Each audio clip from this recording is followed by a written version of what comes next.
जब आप एनसीईआरटी का अध्ययन करना शुरू करते हो तो आप बड़े बड़े लेखकों के बड़ी बड़ी किताबों को भूल जाते हो और आप इसके फैन हो जाते हो। फैन क्यों हो जाते हो? तो उसके पीछे कारण ये है दोस्तों, जब आप कक्षा 6 से 12 के इतिहास, भूगोल और राजनीति शास्त्र के बुक पुस्तकों को, एनसीईआरटी के पुस्तकों को पढ़ना शुरू करोगे तो आपको छोटी से लेकर बड़े कंसेप्ट्स को बहुत ही लाजवाब तरीके से एनसीईआरटी समझाता है, जो कि बहुत सारे बड़े बड़े राइटर्स के बुक नहीं कर पाते हैं, और आप इसके फैन हो जाते हो। जैसे एग्जाम्पल के तौर पे बहुत सारे लोगों को ईसवी और ईसा पूर्व नहीं समझ में आता है, ये एडी और बीसी क्या होता है ये नहीं समझ में आता है। आपको इस वीडियो में ये सभी के सभी झंझट खत्म हो जाएंगे।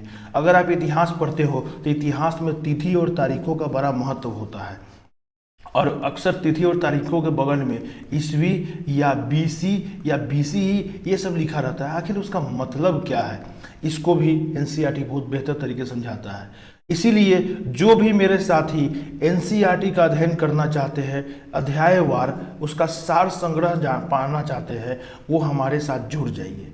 हम आपकी तैयारी में चार चांद लगाने को और आपकी तैयारी को एक अलग लेवल पे ले जाने को अपनी तरफ से एक छोटा सा योगदान देना चाहते हैं, और वो योगदान ये है कि हम एक सीरीज लेकर आए हैं। इस सीरीज के तहत हम कक्षा 6 से 12 के एनसीईआरटी के इतिहास, भूगोल और नागरिक शास्त्र के प्रत्येक चैप्टर का सार संग्रह प्रस्तुत करेंगे, जो कि यूपीएससी, बीपीएससी, यूपीपीएससी, आरपीएससी और अदर पीसीएस एग्जाम्स के साथ साथ एसएससी, रेलवे और टीईटी के एग्जाम्स के लिए भी बहुत ही उपयोगी होगा।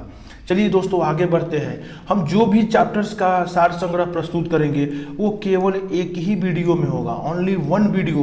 वो वीडियो ज़्यादा से ज़्यादा 19 से 20 मिनट का हो सकता है। 19 से 20 मिनट में हम आपको पूरा चैप्टर का सार संग्रह समझा भी देंगे, पढ़ा भी देंगे, और साथ ही साथ में दोस्तों हम आपको पीडीएफ भी देंगे। डिस्क्रिप्शन में लिंक मिलेगा और पीडीएफ बिल्कुल फ्री होगा, जिसको आप प्रिंट कराकर आप अपना अध्ययन में उसको शामिल कर सकते हैं, और आपका बहुत कीमती समय बचेगा, जिसका उपयोग आप अपने तैयारी के अदर सेक्टर में कर सकते हैं।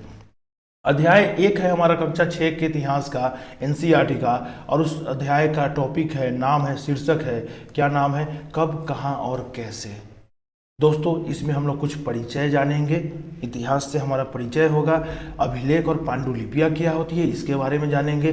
पुरातत्वविद और इतिहासकार में अंतर क्या होता है ये जानेंगे, और इतिहास से संबंधित कुछ अन्य कंसेप्ट्स और तिथियों को जानेंगे कि इतिहास में तिथियों को कैसे समझा जाए।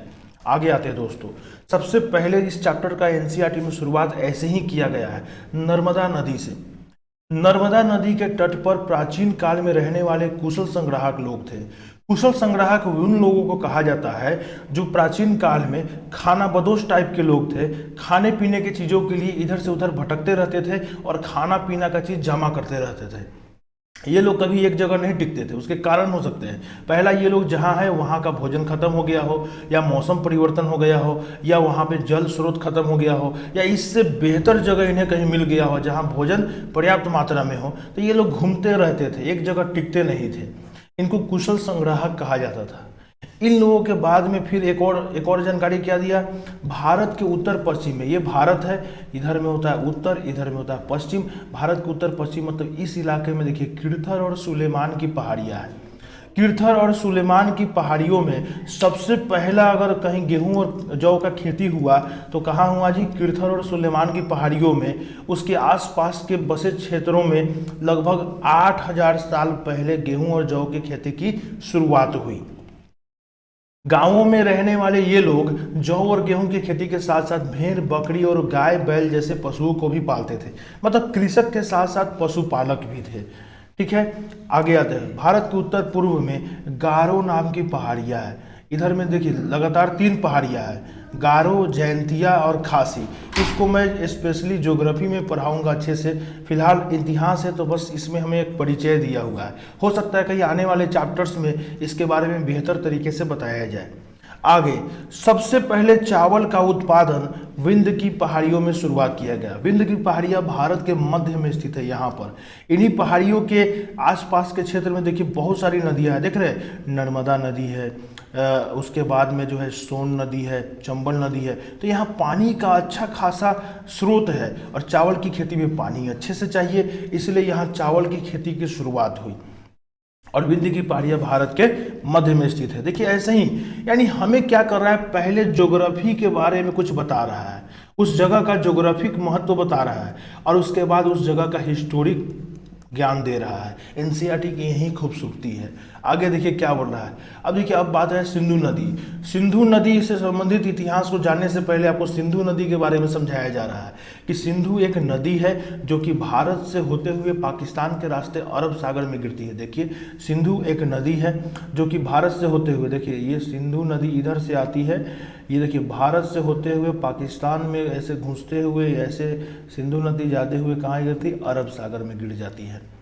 तो इस नदी की कुछ सहायक नदियां हैं, जैसे काबुल नदी। देखिए काबुल नदी अफगानिस्तान से आते हुए, पाकिस्तान से होते हुए यहाँ पे कहाँ मिल रही है, यहाँ पे मिल गई, सिंधु नदी में मिल गई।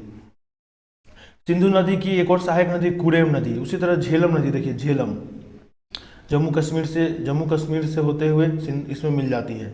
चिनाब नदी, रावी नदी जो कि पंजाब से भी होके बहती है, व्यास नदी और सतलुज नदी। तो ये सब सिंधु की सहायक नदी है। इन नदियों का नाम जबान पे याद रहना चाहिए जी। VVI, अलग अलग एग्जाम्स के लिहाज से देखें तो VVI, ये सिंधु की सहायक नदियों को दोस्तों याद कर जाइएगा।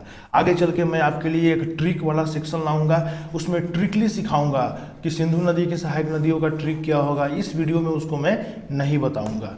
आगे, सहायक नदियां उसे कहते हैं। देखिए एनसीईआरटी की खूबसूरती देखिए, सहायक नदी शब्द का प्रयोग किया तो उसको समझा भी रहा है। सहायक नदियां उसे कहते हैं जो बड़ी नदियों में जाकर मिल जाती है, जैसे कि चेनाब और झेलम। सिंधु तथा इसकी सहायक नदियों के किनारे लगभग 4700 साल पहले कुछ आरंभिक नगर जैसे कि हड़प्पा और मोहनजोदारो बसाए गए थे। ठीक है, तो कुछ आरंभिक नगर, प्राचीन काल में जो शुरुआती नगर थे वो 4700 साल पहले सिंधु और इसकी सहायक नदियों के किनारे बसाए गए थे। देखिए पहले आपको ज्योग्राफी बताया और अब उसके बाद उसको रिलेट कर दिया कहाँ से, इतिहास से। यही खूबसूरती है एनसीईआरटी का।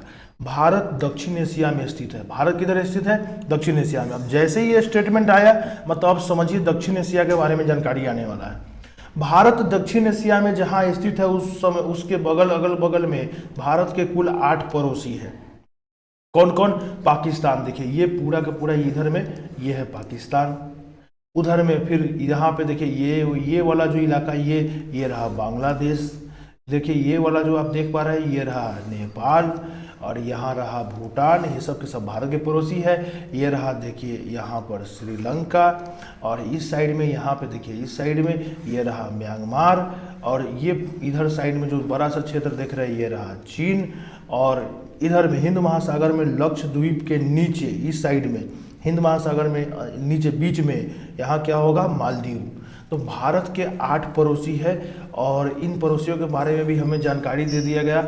आगे आने वाले समय में इन पड़ोसियों के बारे में हम पढ़ेंगे, इतिहास के बारे में भी। इतिहास में इन पड़ोसियों का बहुत ही महत्व है। जैसे चीन भी हमारे इतिहास के कई सारे ऐसे टर्म आते हैं जहाँ चीन का बात आता है, क्योंकि चीन के यात्री हमारे यहाँ प्राचीन काल में आते थे। ठीक है, श्रीलंका में हमने भारत ने बौद्ध धर्म भेजा। पाकिस्तान तो पहले भारत का ही हिस्सा था, बांग्लादेश भी भारत का ही हिस्सा था पहले, आज़ादी से पहले। नेपाल और भूटान पड़ोसी है, तो इसके बारे में भी पढ़ेंगे। इतिहास में ये सभी चीज़ें जुड़ी है, यानी हमको भारत की भौगोलिक स्थिति के बारे में बता दिया। क्योंकि अब किसी भी चीज़ का इतिहास पढ़ोगे तो पहले उसका भौगोलिक स्थिति जानना जरूरी है। आगे दक्षिण एशिया में जिसमें हम लोग रहते हैं, ये सब जो देश रहते हैं दक्षिण एशिया में है, और दक्षिण एशिया में महाद्वीप से छोटा है। दक्षिण एशिया जो है वो मेन जो एशिया महाद्वीप है वो उससे छोटा है, लेकिन विशालता और बाकी एशिया से समुद्रों, पहाड़ियों, पर्वतों से बटे होने के कारण इसे प्रायः उप महाद्वीप कहा जाता है। यानी हम जिस भूभाग में रहते हैं एशिया के, उसको एशिया का उप महाद्वीप यानी एशिया का एक छोटा सा टुकड़ा है वो, उसको दक्षिण एशिया कहते हैं। अब आते हैं गंगा की बात करें, जरूर गंगा से संबंधित इतिहास वाली बात आने वाली, इसलिए पहले गंगा की बात करेगा। गंगा में उत्तर की ओर से आकर मिलने वाली कुछ प्रमुख सहायक नदी है यमुना, रामगंगा, करनाली जिसको घाघरा भी कहते हैं, ताप्ती, गंडक, कोसी और काक्षी। जैसे देखिए ये रही हमारी गंगा नदी, देखिए ये रही हमारी गंगा नदी। अब इस गंगा नदी में देखिए ऊपर से आकर, उत्तर से आकर यमुना मिल रही है, नीचे से चंबल और सोन मिल रही है कि नहीं, और इधर से देखिए गंडक वगैरह भी मिल रही है। तो वही यहाँ बता रहा, गंगा में दोनों साइड से आकर नदियाँ मिलती है, उत्तर से भी और दक्षिण से कौन, चंबल, सोन, बेतवा, केन, दक्षिणी टोस आदि। इनका नाम याद रखिएगा दोस्तों, बहुत इंपॉर्टेंट है। आपको क्वेश्चन आएगा कि गंगा में दक्षिण की ओर से आकर मिलने वाली नदी कौन सी है, क्या आंसर देंगे, चंबल नदी। ऑब्जेक्टिव आ सकता है। आगे एक और इंपॉर्टेंट बात दोस्तों, यमुना नदी गंगा की सबसे प्रमुख सहायक नदी है। याद रखिएगा, गंगा की सबसे प्रमुख सहायक नदी कौन है, यमुना नदी है, ये चीज ध्यान रखिएगा। गंगा तथा इसकी सहायक नदियों के किनारे, अब देखिए खूबसूरती एनसीईआरटी का, अब इतिहास में ले गया हमको। गंगा और इसकी जो सहायक नदियां हैं उनके किनारे और समुद्र के तटवर्ती इलाकों में नगरों के विकास लगभग 2500 साल पहले हुआ। यानी गंगा के नदियों के किनारे नगर कब बसे, 2500 साल पहले, और सिंधु के किनारे कब बसे, 4700 साल पहले। ये बता रहा हमको। गंगा के दक्षिण में इन नदियों के आसपास का क्षेत्र प्राचीन काल में मगध के नाम से जाना जाता था जी। मगध का सम्राट, बहुत ही प्रतापी राजा हुए मगध में, और आज उसी मगध को हम किस नाम से जानते हैं, बिहार के नाम से। मगध का एक बड़ा क्षेत्र आज किस में है, वर्तमान बिहार में है। भारत देश का नाम, भारत देश पे आते हैं। अब देखिए इस चैप्टर में आपको भारत देश के बारे में बताया जा रहा है। तो भारत देश का नाम अंग्रेजी में इंडिया है। ये इंडिया नाम आखिर आया कहां से दोस्तों, इसको देखते हैं। इंडिया शब्द की उत्पत्ति इंडस शब्द से हुई है, जिसको संस्कृत में इंडस का मतलब होता है सिंधु, और सिंधु क्या थी, जो एक नदी थी। यानी भारत देश का अंग्रेजी नाम इंडिया सिंधु नदी के नाम पे पड़ा है।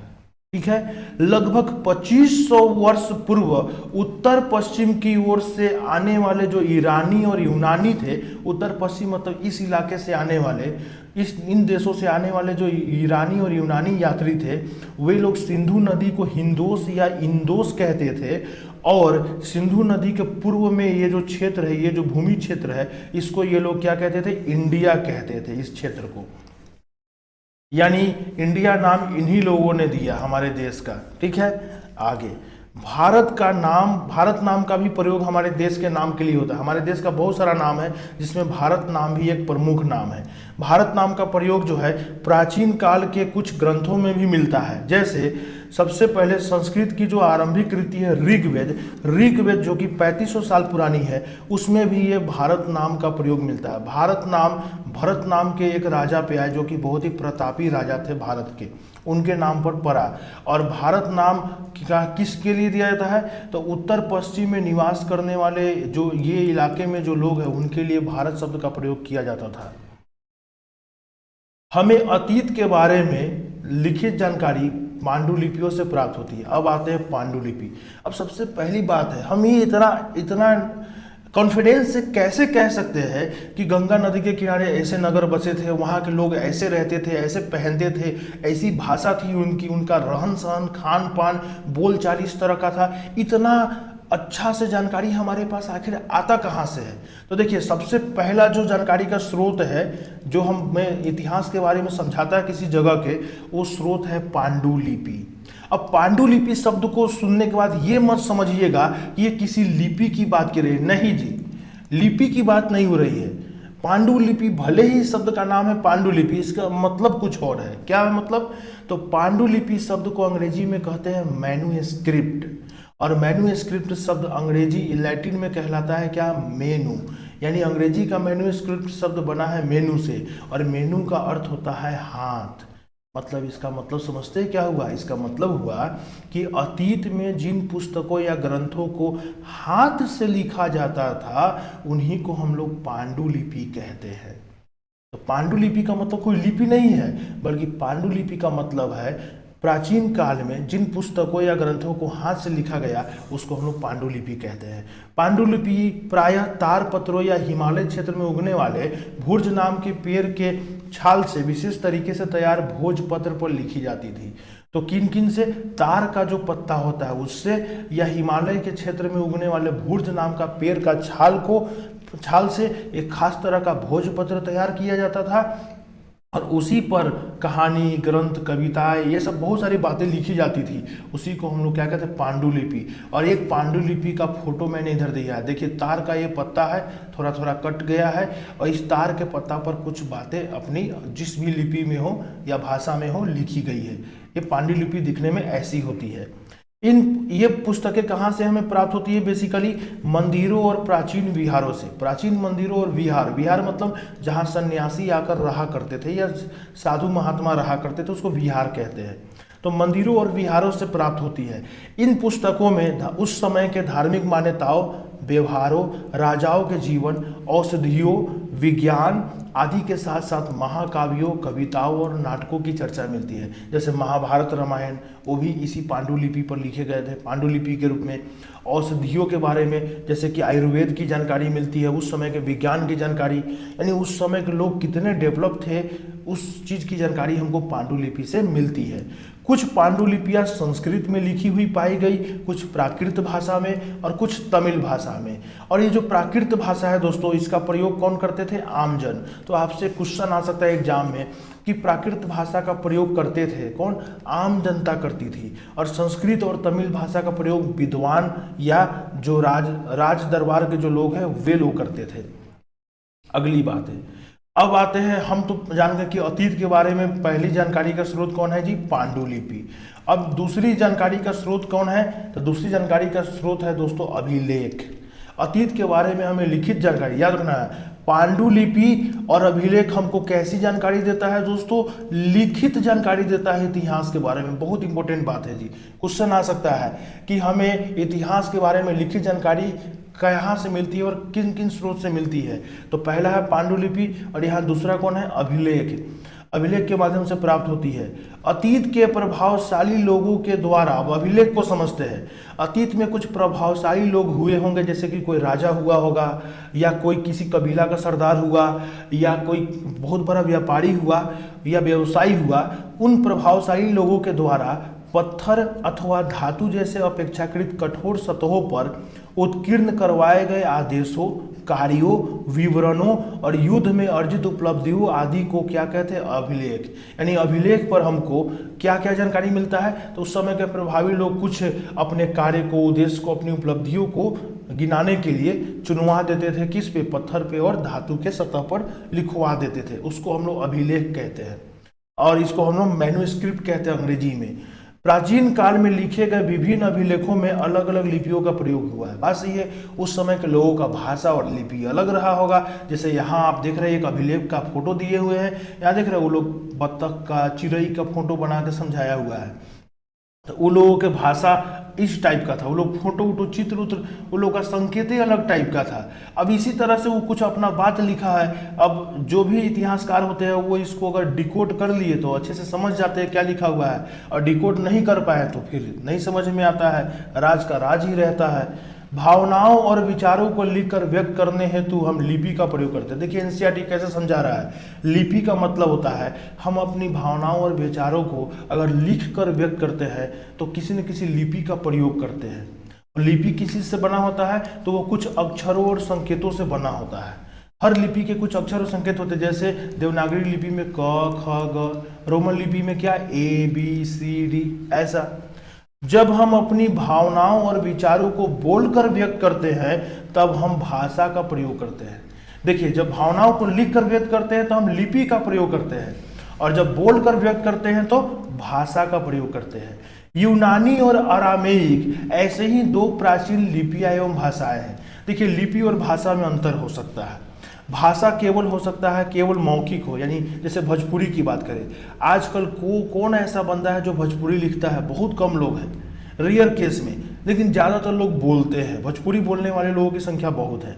उसी तरह संस्कृत की बात करें तो संस्कृत लोग बोलते नहीं हैं आजकल, लेकिन संस्कृत लिखते जरूर है। बहुत सारे संस्कृत की लिखी हुई पुस्तकें आज भी बिकती है, लोग उसको पढ़ते हैं, लिखते हैं, लेकिन बोलचाल की भाषा में प्रयोग नहीं करते हैं। तो भाषा लिखित भी हो सकती है और मौखिक भी हो सकती है। ठीक है, जो भाषा लिखित होगी वो मौखिक भी है और उसका एक लिपि भी होगा। तो उसी तरह यूनानी और अरामेइक ये दो ऐसी भाषाएं हैं जिसकी लिपियां भी पाई जाती है, मतलब इनको लिखा भी जाता था। अतीत के बारे में कुछ और जानकारी हमको पुरातात्विक साक्ष्यों या अवशेषों से भी मिलता है। अब ये पुरातात्विक अवशेष क्या होते हैं? तो देखिए, पुरातात्विक का मतलब होता है पुराना अवशेष। अब इसके बारे में जानते हैं। पुरातात्विक अवशेष को कौन प्राप्त करते हैं? तो देखिए, ये लोग जो खुदाई कर रहे हैं इनको हम लोग कहते हैं, जैसे ये जो बंदा है जो साफ सफाई कर रहा है पानी में, इसको हम लोग कहते हैं पुरातत्वविद। अब पुरातत्वविद कौन होते हैं? पुरातत्वविद वे लोग होते हैं जो प्राचीन काल में निर्मित एवं प्रयोग में लाई जाने वाली वस्तुओं जैसे इमारत के अवशेषों, चित्रों, मूर्तियों, औजारों, हथियारों, बर्तनों, आभूषणों तथा सिक्कों के अलावा जीवों के अवशेषों की प्राप्ति एवं अध्ययन हेतु छानबीन तथा खुदाई करते हैं। और इन दोनों फोटो से आपको एकदम क्लियर हो जा रहा होगा कि यहाँ जो बात लिखा गया है एकदम सही लिखा गया है। पुरातत्वविद जो होते हैं वे ये सब काम करते हैं। और पुरातात्विक अवशेष कौन कौन होते हैं? तो ये सब जितनी वस्तुओं का यहाँ विवरण दिया गया है इसको हम लोग पुरातात्विक अवशेष कहते हैं। और ये भी इतिहास से जानकारी के एक स्रोत है।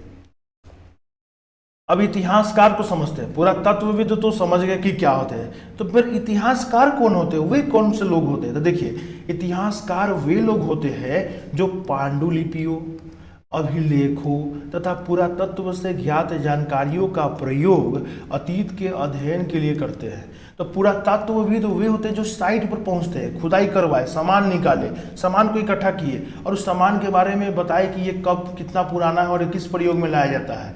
और इतिहासकार वे होते हैं जो कोई जरूरी नहीं कि वे जो है उस साइट पे पहुंचे होंगे, बट उनके पास जानकारी है कि जो पुराने ज़माने में अभिलेख और पांडुलिपि और पुरातत्व में जो भी साक्ष्य मिले हैं उनका वो लोग जानकारी इकट्ठा करके उनका अध्ययन करके और इतिहास के बारे में अपना कुछ राय और अपना विचार देते हैं। इनको इतिहासकार कहते हैं। देखिए, लिपियों, अभिलेखों और पुरातात्विक अवशेषों को इतिहास का स्रोत भी, जानकारी का स्रोत भी कहा जाता है। तो कितने स्रोत होते हैं जी? 3 स्रोत होते हैं। पांडुलिपि, अभिलेख और पुरातात्विक अवशेष, तीनों को बहुत बेहतर तरीके से समझा दिए। अब आते हैं कुछ नए नए कंसेप्ट को जानते हैं। क्योंकि इतिहास में तिथियों का बहुत ही प्रयोग होता है, तो ये तिथियों का प्रयोग एक विशेष तरीके से होता है, इसको समझते हैं। देखिए, आधुनिक कैलेंडर में हम जिन तिथियों का प्रयोग करते हैं दोस्तों, उनमें वर्ष की गणना ईसाई धर्म के प्रवर्तक ईसा मसीह के जन्म की तिथि से की जाती है। ईसा मसीह जिस वर्ष जन्म लिए उस वर्ष को, उसी वर्ष से अंग्रेजी कैलेंडर का शुरुआत माना जाता है। और आज हम लोग कब है जी? ईसा मसीह के जन्म के लेने के बाद हम आज 2021 में है, यानी लगभग 2021 साल बीत चुके हैं। तो ये जो हम अंग्रेजी कैलेंडर यूज कर रहे हैं आजकल, वो इसी पे बेस्ड है। और अब आगे जाते हैं, ईसा मसीह के जन्म के पूर्व की सभी तिथियों को ईसा पूर्व कहते हैं। यानी ईसा मसीह जब जन्म लिए उनके पूर्व की जो तिथि है उसको ईसा पूर्व या E.Q. ऐसे लिखते हैं। याद कर लीजिए, जब भी कहीं ऐसा लिखा हुआ देखिएगा किसी तिथि के बगल में, अगर ऐसा लिखा हो 250 ईसा पूर्व, मतलब ईसा मसीह के जन्म से 250 साल पहले, आज से 250 साल नहीं, ईसा मसीह के जन्म से। अभी हम लोग कितना पीछे? ईसा मसीह के जन्म से हम लोग है 2021 में, 2 साल पीछे।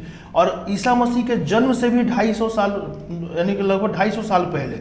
अगर हम आज से इसका तुलना करें तो और ज़्यादा गैप हो जाएगा, और ज़्यादा गैप हो जाएगा। कितना गैप हो जाएगा? तो लगभग 250 है ना, तो लगभग 2271 साल पहले की हम बात कर रहे हैं। यानी ये तिथि इसमें और जुड़ के और पीछे हो जाएगा अगर हम पीछे जाएंगे तो। ठीक है, ये चीज़ समझिए। आगे आते हैं। अगर अंग्रेजी में इसको हम लोग ईसा पूर्व कहते हैं, सॉरी, ईसा पूर्व को अंग्रेजी में हम लोग क्या कहते हैं? BC, B.C। BC का मतलब होता है बिफोर क्राइस्ट। तो आपसे कोई छोटा बच्चा भी पूछ सकता है कि बताइए, आप बहुत बड़े एग्जाम की तैयारी करते हैं, ये लिखा हुआ 1850 BC, इसका मतलब क्या है? इसका मतलब है ईसा के जन्म से 1850 साल पहले, न कि आज से। आज से कंपेयर करेंगे तो और जुट जाएगा। आज हम ईसा के जन्म से 2021 साल पीछे है। अगर आज से हम इसको कंपेयर करेंगे तो हमको 2121 इसमें जोड़ना पड़ेगा। तो कितना हो जाएगा? तो ये हो जाएगा ऐसा 3871 साल पहले। और अगर हम BC लगाएंगे तो क्या लिखेंगे? 1850 BC, यानी ईसा के जन्म से 1850 साल पहले। इस तरह से जी तिथियों को समझना चाहिए आपको। इसको कभी कभी BCE भी लिखा जाता है, जिसका मतलब होता है बिफोर कॉमन एरा। याद रहेगा, बिफोर क्राइस्ट या बिफोर कॉमन एरा या ईसवी पूर्व, तीनों एक चीज है। उसी तरह ईसा मसीह के जन्म के बाद की जो तिथि है, उन्होंने जब जन्म लिया तो उसके बाद की जो तिथि दिखानी होती है, उसके लिए हम लोग CE का प्रयोग करते हैं, या नहीं तो AD का प्रयोग करते हैं, या नहीं तो हिंदी में ईसवी का प्रयोग करते हैं। अगर कहीं ऐसा लिखा होगा 1903 ईस्वी, 1903 ईस्वी मतलब ईसा मसीह के जन्म के 1903 साल बाद, ऐसा तो 1903 ईस्वी मतलब ईसा मसीह के जन्म के बाद 1903 साल बाद, उसको अंग्रेजी में AD यानी एनो डोमिनी कहते हैं, या CE यानी कॉमन एरा भी कहते हैं। इसका प्रयोग होता है। और कभी कभी अंग्रेजी के लिए बिफोर द प्रेजेंट का भी प्रयोग होता है। तो ये चीज़ ध्यान रखिएगा। मेन तो है हमारा AD, आप लोग AD खूब सुनते होंगे, या नहीं तो ईस्वी सुनते होंगे, और या नहीं तो ईस्वी पूर्व सुनते होंगे, और BC सुनते होंगे, और पढ़ते लिखते होंगे। तो इतिहास पढ़ना कोई बड़ी बात नहीं, इतिहास में जो लिखी हुई चीज़ें हैं उसको समझना भी तो आना चाहिए। और यही है दोस्तों NCERT की खूबसूरती, यही NCERT की खूबसूरती है, पूरा चीज़ बताता है। और अंत में रोसेटा नाम का एक कस्बा है मिस्र के उत्तरी तट पर, जहाँ से एक उत्कीर्णित पत्थर मिला है, जिस पर 3 अलग अलग भाषाओं में तथा लिपियों में राजा और रानी के नाम उकेरे गए हैं। और इस पत्थर को हम लोग कारटूस कहते हैं, जिस पर राजा रानी के नाम होते हैं। अब देखिए हम लोग कैसे पढ़ लेते हैं प्राचीन भाषा को, इसकी जानकारी यहाँ NCERT दी है। जैसे मान लेते हैं यहाँ किसी राजा का नाम लिखा है इस तरीके से, इन भाषा में, हमको नहीं पता कि ये क्या लिखा हुआ है, बट हो सकता है कि उस समय की कुछ भाषाएं आज विलुप्त हो गई हो, बट हो सकता है कुछ भाषाएं आज भी जिंदा हो। जैसे हो मान लेते हैं नीचे वाली भाषा को हम जानते हैं और ऊपर वाली भाषा को हम नहीं जानते हैं। तो होता क्या था कि राजा महाराजा जब भी कोई अभिलेख या कुछ लिखवाते थे तो उसको उस समय के प्रचलित 2-3 भाषाओं के रूप में लिखवाते थे। तो हो सकता है उसमें से कोई एक भाषा आज भी जिंदा हो, तो उस भाषा से जब हम कंपेयर करते हैं, इन दोनों भाषाओं को कंपेयर करते हैं, तब हमको बहुत अच्छे से समझ में आता है कि अच्छा इसका मतलब है प, इसका मतलब है टी, इसका मतलब है ओ, इसका मतलब एल, इसका मतलब है एम, इसका आई मतलब है 2 बार लिखा गया है आई, इसका मतलब है एस। पटोलमिस, ठीक है, पटोलमिस नहीं, टोलमिस एक राजा था। और ठीक है, क्लियोपैद्रा या पैत्रा दोनों बोल सकते हैं, ये एक रानी थी मिस्र की। तो इसके बारे में यहाँ नाम मिलता है। तो हम लोग इतिहास को कैसे समझते हैं, इसको बखूबी बहुत ही खूबसूरती से NCERT ने समझाया। दोस्तों NCERT अपने आप में एक बहुत ही अच्छी पुस्तक होती है। इसको पढ़ने के बाद ही आपको कोई पुस्तक पढ़ना चाहिए, तब जाकर आप इतिहास को, ज्योग्राफी को, राजनीतिक शास्त्र को बहुत ही गहराई से समझ पाएंगे। और आप जितना गहराई से समझोगे आप एग्जाम में उतना बेहतर कर पाएंगे। दोस्तों अगर वीडियो अच्छा लगा हो तो लाइक कर देना, अच्छा लगा हो तो सब्सक्राइब करना और साथ में शेयर कर देना। ठीक है, आज के लिए इतना ही, तब तक के लिए धन्यवाद।